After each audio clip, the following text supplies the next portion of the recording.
What's up, everybody? And welcome to this episode of Cherry Pickers. We're here in week 13. We are headed into the meat of the NFL season here. We're going to get right to our picks. Give me 1 second here, folks. I think we're going to have some audio problems. I'll be right back here. 1 second. Give me 1 second. As Comco celebrated 70 years in 2022, we have much to be thankful for. We are proud of the Comco culture as we serve our customers with Comco Care with our premier customer service, quality parts, and on-time delivery. The partnerships we have with our customers and our community are second to none. We thank you for your continued support. We are proud to be part of this community and will continue to offer great jobs for great people. Change. This one word can make you break out in a cold sweat. But with change comes wisdom, experience, and understanding. At Myers Family Insurance, we can help make changes in Medicare, insurance, and retirement a positive experience for you and your family. We've gone through changes, like our new office and new faces to help our family of clients too. For all your Medicare needs, call Myers Family Insurance. Check us out online at myersfamilyins.com or find us on Facebook. Okay, folks, thanks for hanging out for a second. A little bit of audio problems here, but we're back. We're in week 13 here of the NFL season, and we had a great week last week. We went 5-2-1 overall, 4-2-1 with the system picks, and 1-0 with the teaser pick that I gave out. That cash, that's 3 weeks in a row. The teaser pick has cashed. Teaser picks overall this year on the show are 7-4. The system is about 10 games over 500 against the spread. And the last 3 weeks, we're on a 27-1 run, 20 wins, 7 losses, and 1 push here on the show for our picks against the spread and the 3 teaser picks that we've given. Why don't we do a rundown of last week real quick here, see where our wins came from, where our losses came from. The first pick was Detroit at -7.5 against the Indianapolis Colts. I didn't like that pick because I thought Indy was a team on the rise and a team that can be sneaky good. But the truth is, when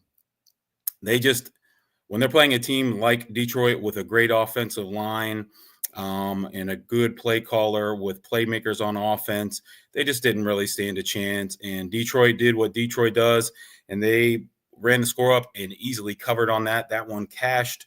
That was the first win of the day. We started out 1-0. And the next one, I said I hated this pick, but we're going with the system picks because it just goes by the numbers. It doesn't go by how you feel. That was the Carolina Panthers getting 11 at home against Kansas City. And, man, that cashed easy. That went into overtime. Carolina played a great game. And that's Kansas City doing what Kansas City does. They just find ways to beat you. And whatever way they can beat you, they will. And they don't care if it's by 1 point, by 2 points in overtime. As long as they get the win, that's all that they care about. They came out with the win. Carolina came out with, maybe a moral victory there going into overtime with the Chiefs. But that cashed for us too. We started out 2-0. Then the Minnesota game. Minnesota was playing Chicago. They were a 3-point favorite. They were covering all of that game. Chicago came back and pushed it into overtime. Minnesota drives down and kicks a field goal. So that is considered a push. In other words, you didn't win, you didn't lose. You just got however much money you bet on that game back. So that one was a push. Our first loss of the week last week was taking the Patriots playing Miami. I don't know. New England can play tough sometimes, and they can really play crappy other times. They were getting 7.5. Miami just took advantage of that game. They were clicking on all cylinders on offense, and that just wasn't even a close game. Miami ended up taking that one pretty big. The next game, this is a team that I said earlier in the year that towards the end of the season, we're going to be taking this team a lot because their numbers are better than their record. And once they got through a gauntlet of a schedule that they had, and when things started to ease up a little bit, that we were probably going to be taking this team a lot. And boy, did they ever come through for us. Last week, we took the Tennessee Titans +8 at Houston. Not only that, they covered and they won, and they did it shockingly, wow, Will freaking Levis threw another pick six. That guy, he'll play a clean game, he'll play a good game, and then he'll do something silly or stupid and throw a pick six like he did last week. But it didn't matter because they were dominating so much in the run game, and their defense, which is the most underrated defense in the NFL, came through. And the Titans, man, they cashed that. I really wish I would have put some money on that money line because that would have been a really nice payout there. So, but that was another one. That was another push. That put us at 3-1-1. We had 2 games left, which was Philly playing the Rams, LA Rams at -3. Philly cashed easy. That was an easy cash. The Eagles are way more talented. They've just got better guys all through their lineup on both sides of the ball. That was a comfortable win. The Rams are smoke and mirrors. Now, Sean McVay's a great coach. Matthew Stafford is a great quarterback. Nakua is good.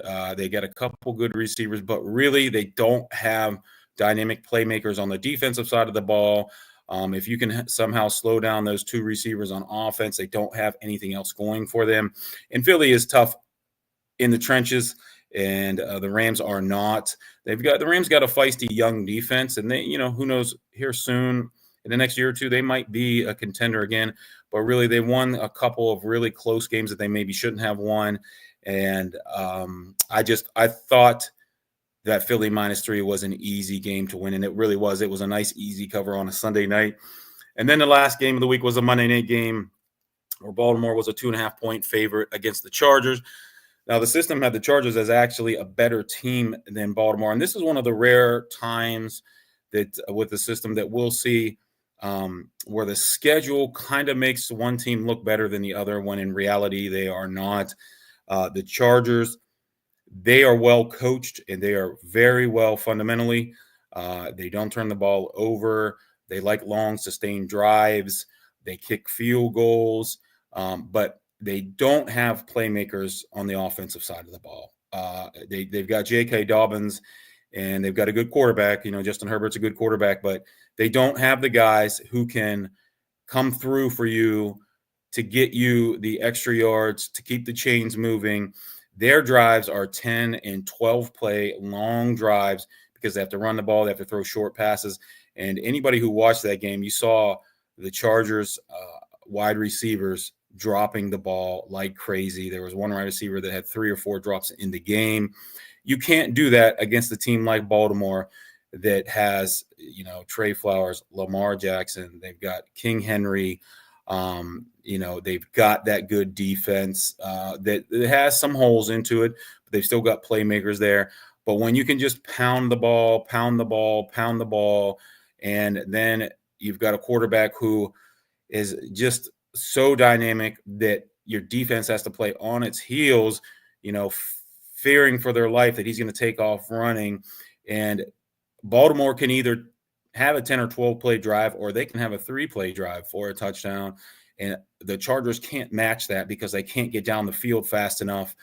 And they were gifted a late touchdown there. Thankfully, that helped us out later in our teaser, but they did not cover with the 2.5. So that put us at 4 wins, 2 losses, and 1 push with the system. And then the last bet that I gave last week was the teaser where Tennessee was up to +14 with the extra 6 for the teaser, and the Chargers were at +8.5. I think they lost by 7. So that gave us 5 wins, 2 losses, 1 push. And again, that pushed us to 20 wins, 7 losses, and 1 push over the last 3 weeks. My personal picks, which includes the teasers, is 17 and 14 on the year, I believe. And the systems picks are 10 to 12 games over 500. I have to go back, look at all the videos in my paperwork here to see. But we're up on both picks. Overall, we're up. If you've been tailing us and taking every play, you're up. You're in the money. So things are working out well. And as I said earlier in the season, in theory, as the season goes on, the system gets more numbers. The system picks should be more accurate. That's exactly what's happening. It's been happening time and time again here. It started out about 500. Then we had a really bad 1-5 week on the show, a 3-5 week overall. But man, since then, we had a 6-1 week, a 7-4 week, a 5-2 week. We're just continuing to hit. Let's hope that continues. That could fall off a cliff at any time. We're getting later in the season, and whether people like to admit it or not, some teams, the players kind of know they're out of it. Are they really trying that hard? I don't know. Those are the things that you can never predict on who's going to continue playing hard. There are some coaches that you hate to think that this happens, but some coaches just, hey, I know that I'm out here. I know I'm getting fired, or or they're playing for their life, and they'll do whatever they can to win. You can't predict those things, but usually by the end of the season, you can tell where teams are heading, whether they're trying to get in the playoffs or whether they know they're not going to make the playoffs. Then they start benching guys, or they start saying this guy is out for this reason or that reason. I mean, when you see that, I think that the writing's on the wall. So let's head to week 13 here. We're going to start with the Browns and Broncos game. The system has no pick for this game because it's too close to call. This is in Denver. Denver is a 6-point favorite, and that's exactly where the system has it, at just about 6 points difference between these teams. But when you look at some of these stats here, it's really a lot closer than a lot of people would think. The overall for both teams, Denver is a better overall team, but just like the power ranking on defense from Pro Football Focus, Denver 6th, Cleveland 7th. Offensive power ranking, Cleveland 21st, Denver 23rd. Strength of schedule played, Cleveland 20th, Denver 17th. Jameis Winston actually has a higher PFF grade than Bo Nix. He's got an 82, while Bo Nix is a 72.8. Passer rating one clean. Both guys are pretty good. Winston at 93, Nixon at 100.8. Under pressure, Winston, he's at 70.1 passer rating. Nix is at 55.9. But I think that is affected a lot by the beginning of the season when Nix wasn't playing as well. Bo Nix is playing some great football right now. And do not be surprised if by the end of the year that he overtakes Jaden Daniels and has a real chance to win that Rookie of the Year here with the Broncos, because Sean Payton's got him playing some really great football right now. And if they keep playing this well, they're going to head to the playoffs. And remember, this team was a blocked field goal away from beating the Chiefs. They've lost a couple really close games. They could be in much better position than they are even right now. The big difference here, especially with the quarterbacks in this game, big-time throw percentage. Winston has a much higher big-time throw percentage at 4.04% of his throws to just 2.69 for Bo Nix, 20-yard passes or more.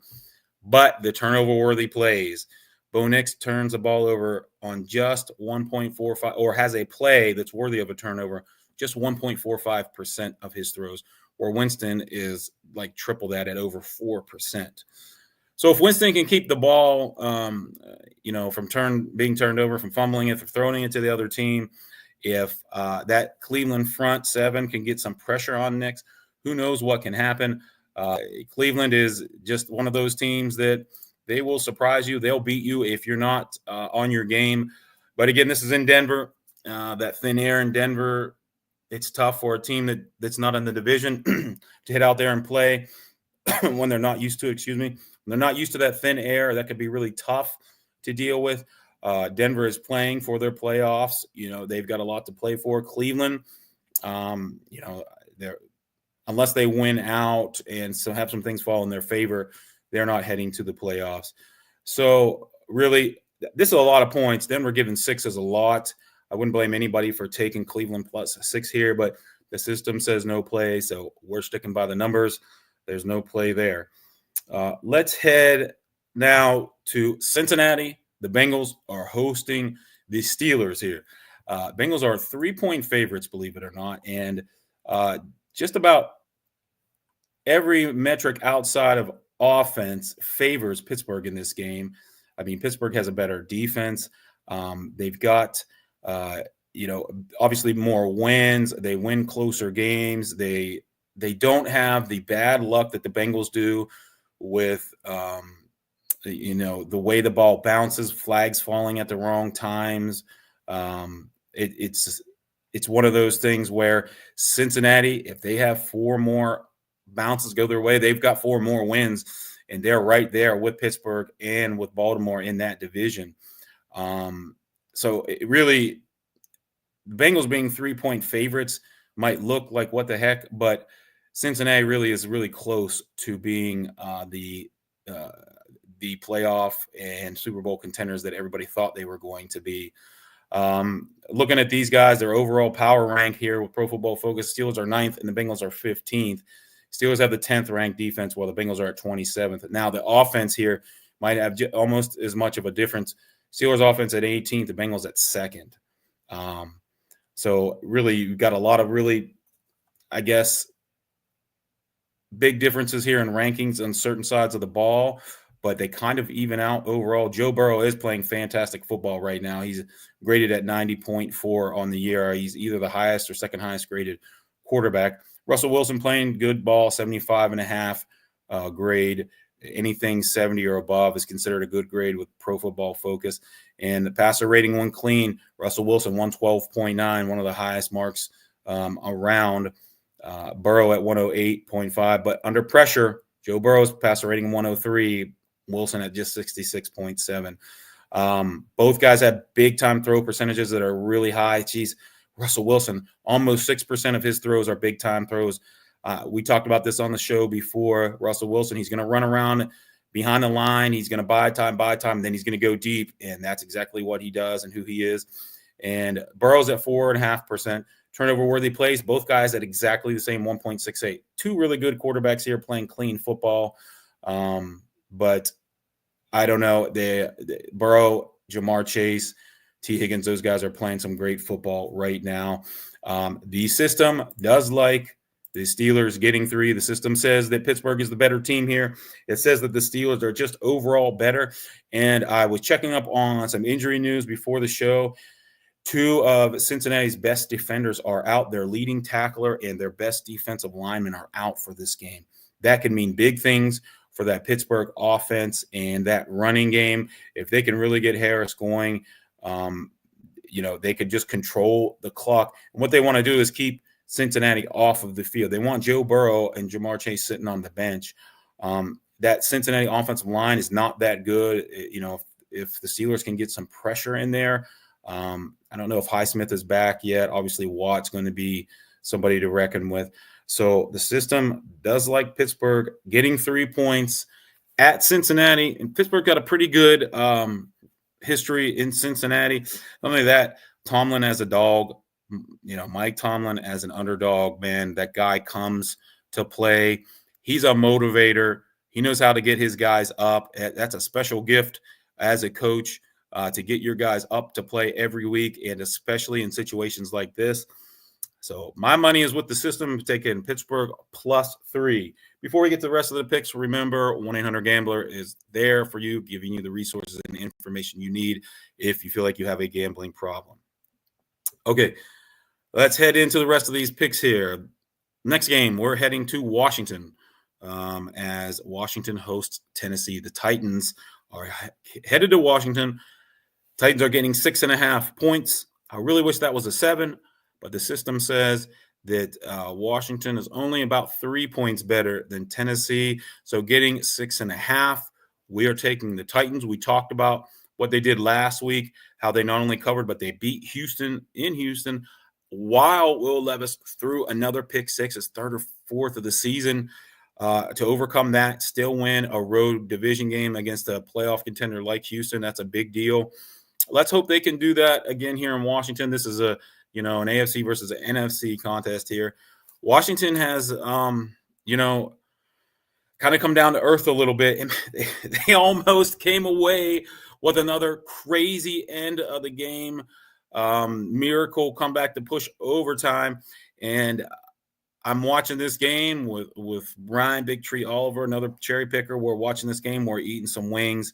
And I've got the NFL ticket on my phone while the restaurant we were at had games playing, and the restaurant had it about a play behind, and I'm pointing at my phone telling Ryan, look, Scary Terry McLaurin scores this deep, long touchdown to get the Commanders back there to tie things up, assuming they make the extra point. That did not happen. They missed the extra point. and ended up losing by 1. And there was some other crazy stuff that happened during the game, but Dallas, on an onside kick attempt, grabs the ball. Instead of falling on it and running the clock out, the guy picks it up and runs it back for a touchdown, which set up Washington being able to get the ball back. It just was a crazy ending to the game. This Washington team has a lot of fight in it. They've got big plays. Cliff Kingsbury is the offensive coordinator. This guy used to coach in college, and he had a really dynamic offense, and he coached in the pros for the Arizona Cardinals. And the big knock on him is that the first half of the season, his offenses do great. He comes in, he figures out a new offense in the offseason. He puts in all these new plays, man. His teams come out on fire. He did this with the Cardinals on several occasions. And then the second half of the season, when there's tape out on him and the defensive coordinators get to watch the tape and they get to see what kind of things he's running, they get to see the guys in motion, where they're going, where Jaden Daniels is, going with the ball, who his targets are, things like that. Things are starting to fall back. The same thing happened with Kyler Murray. And then by the end of the season, they had this crazy good start, and they kind of level off and even start losing games that they should win. We're kind of seeing that now. Tennessee's catching them at the right time as the tape is out there. And again, this Tennessee defense is very underrated. We just have to hope every week I say it. The first 2 weeks of the year, we didn't have the system picks yet because we needed 4 weeks. So I was just giving you guys picks, and I took the Titans, and they would have covered both times except for Will Levis threw pick sixes in those games. And he did last week again. Let's hope that he doesn't this week. Washington does not have a great defense. Tennessee has some a little firepower there with the running game. Will Levis just has to not screw it up. Anybody that watched that Michigan-Ohio State game, you saw Michigan trying not to throw the ball because they just didn't want the quarterback to throw an interception like he did near the end zone. And you can see after that interception, they weren't going to let him screw that game up. And you can't do that in the NFL. You're not just going to run the ball every down and then hope your defense can just get you close to the end zone to be able to kick a field goal and take a lead. You're going to have to throw the ball. Will Levis, for the love of God, please don't throw another freaking pick six. Tennessee plus 6.5, second pick of the week. Lock it in. The system likes them. We're going with the system. Next game, we're heading to Atlanta as the Chargers head to Atlanta to play the Falcons. The Chargers are a 1-point favorite here. This game is two teams that are pretty similar, if you ask me, as they're not great, but they win games. In Atlanta at home is tough. We know we got Cousins, and they've got those big offensive playmakers there. Cousins has been playing pretty good ball. They've won a couple games that they shouldn't have. The Chargers are who the Chargers are. They're a Jim Harbaugh football team. They run the ball. They kick field goals. They play clean. So it's really going to depend on if Atlanta can get those big plays and kind of get a lead. Atlanta needs to get a lead to come through and win this game. J.K. Dobbins is out. He's on the IR. So that means he's got 4 weeks that he's going to minimum be on the IR. That hurts the Chargers a lot, but I don't think it hurts as much as everybody's saying because they have a 3-headed running back committee there. And while Dobbins is a really good playmaker, he's a good running back, I think they'll be fine with that. So the system likes the Chargers -1. They say they're a better team than Atlanta. If the Chargers can move the ball against this Atlanta defense. Now, Jesse Bates is on that team. That guy is a ball hawk. They'll have to not turn the ball over. This will be a good game. I think the Chargers are a better team. Whether they'll be a better team today or not, I don't know. But again, the system likes the Chargers -1. Lock it in. We'll take that. Next team here, this team that we seem to take almost every week. They've come through for us a couple times. They sure didn't last week, but they're playing a home game this week. New England Patriots are hosting the Indianapolis Colts. Colts are 2.5-point favorites. The system likes the Patriots getting 2.5. Playing at home is going to make a big difference here. This New England defense is pretty good. They can play well, especially at home. Drake May's playing good ball. He's got some real potential. His receivers don't give him any help at all.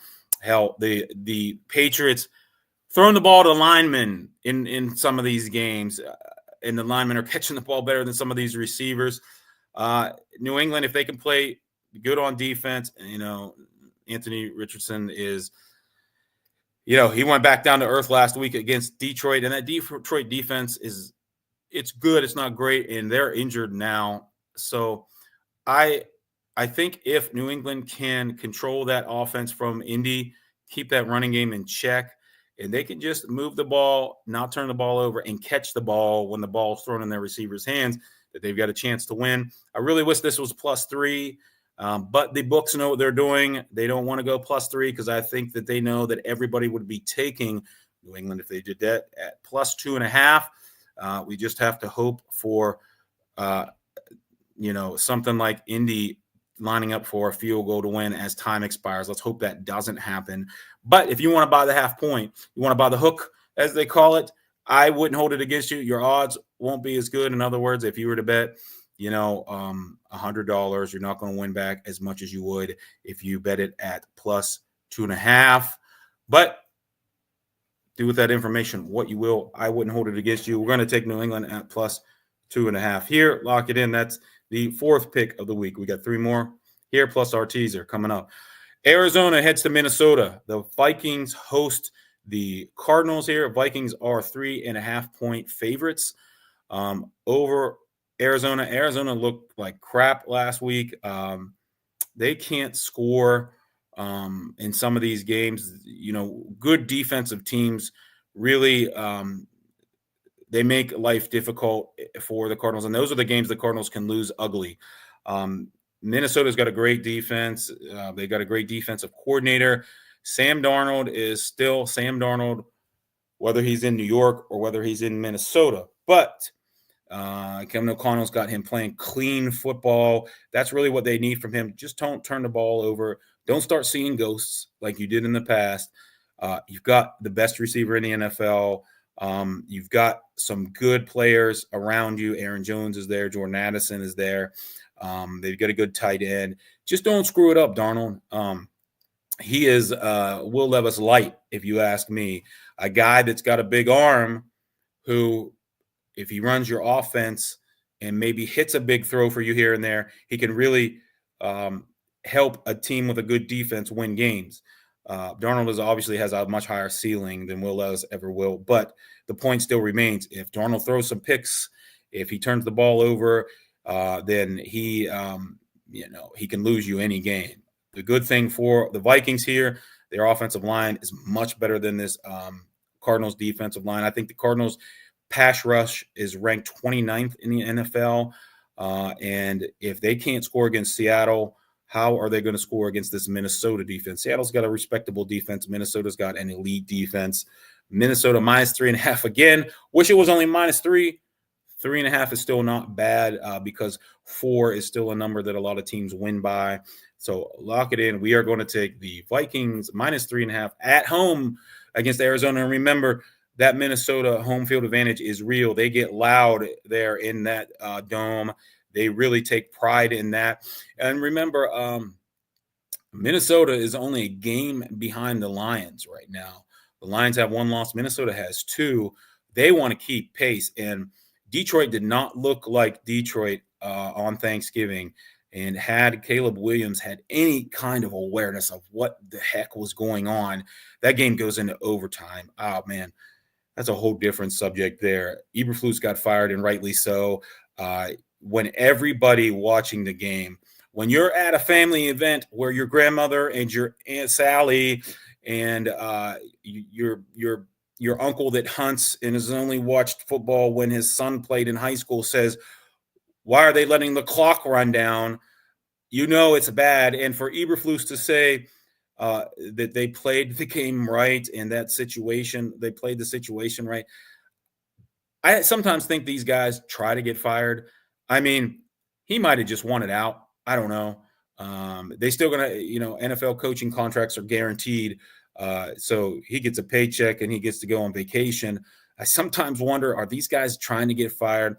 I seen that happen once with the Raiders, with a guy who coaches in college right now who sent his kicker out for like a 70-something yard field goal. And it was quite obvious that even Janikowski with one of the greatest and strongest legs in NFL history. You're not hitting a 70-something yard field goal. You're trying to get fired. Eberflus, were you trying to do that with that comment where you said you guys still made the right call, that you still played the game the right way? It sure looked like it, man. Because that was stupid. All you had to say was we were trying to get the playoff in time to call a timeout, go over the middle, and we weren't able to get the snap off. You didn't even have to mention your quarterback's name. You could have said something like that. But to say that you don't think that you played the situation wrong, you're gone, and rightly so. And I still can't believe the Bears didn't make a play for Jim Harbaugh when they had the chance. The guy played in Chicago.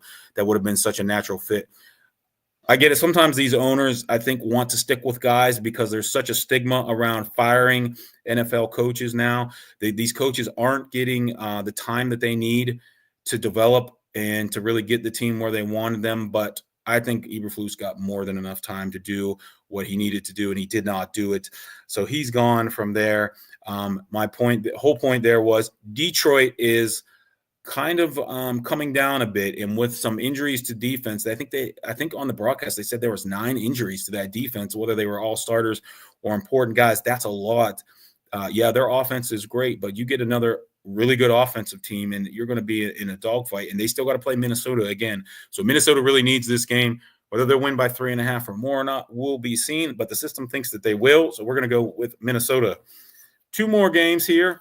The New Orleans Saints are at home taking on the Rams, and the Saints are getting 2.5 points. System says the Rams are better. Getting 2.5 is an easy pick here for the system. The Saints have been decimated by injuries, absolutely destroyed after the second week of the season.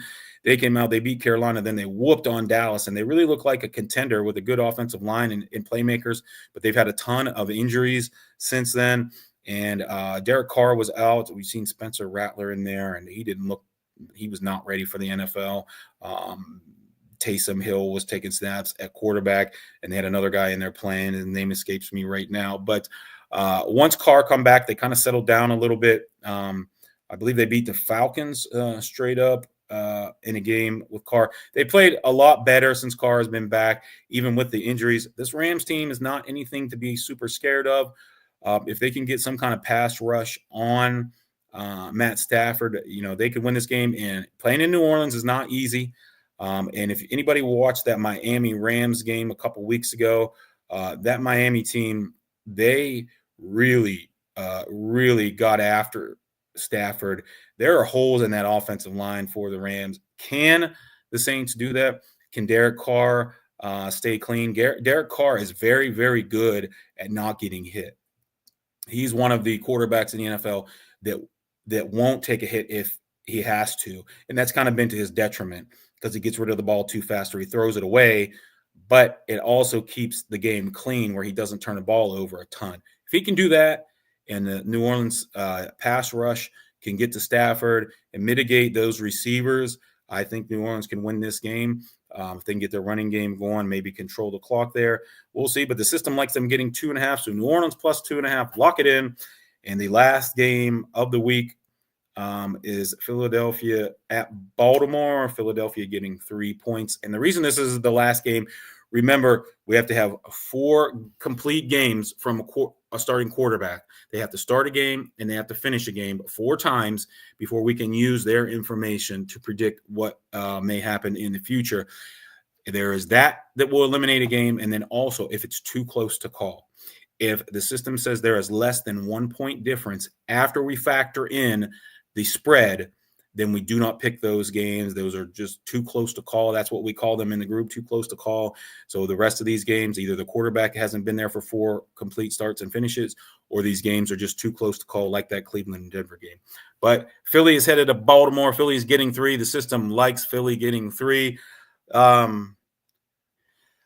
If this was in Philly, I would love this pick. I would absolutely love it if it was in Philly. It's in Baltimore. Baltimore shows up for home games, big home games.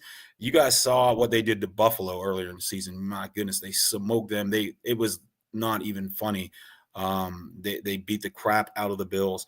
That could happen. I mean, Baltimore's got the horses to do that. But Philly, man, as usual, Philadelphia, the Eagles are the most complete team in the NFL. They always are. They draft great. They sign guys in free agency that will help their team, that will plug holes. Devontae Smith looks like he's out again. They said he was very, very doubtful.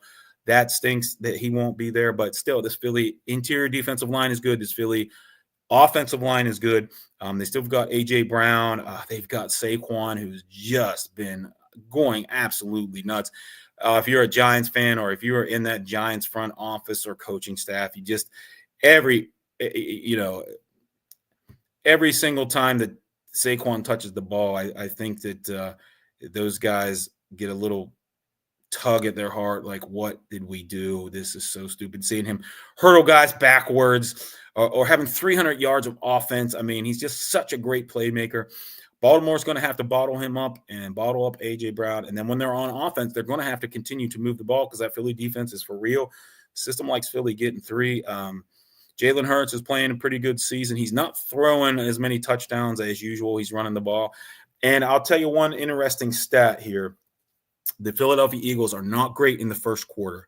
For whatever reason, it's so weird how these NFL teams, whatever they're struggling with over the first quarter of the season or so, they seem to just continue to struggle with it, as long as it's not pertaining to injuries. If there's just something the team is struggling with, whatever it is, they just continue to struggle with it. Philly has just continued to struggle with the first quarter. I think it went to the 8th week of the season or something before they even scored a first quarter point. They'll need to score in the first quarter here. They can't go down 7-0 heading into the second quarter. If it's 0-0, fine, but man, get on the board, try to get something, Sirianni, get something going. You got to shave your head again, get them guys fired up. This is the biggest game of the week. That's going to be a fun game, but the system likes Philly getting 3.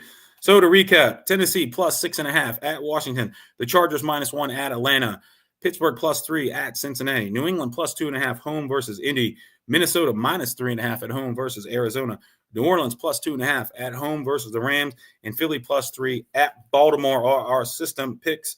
And I do got another teaser here for you guys. That is the Tennessee Titans. We're going to tease them up to 12.5.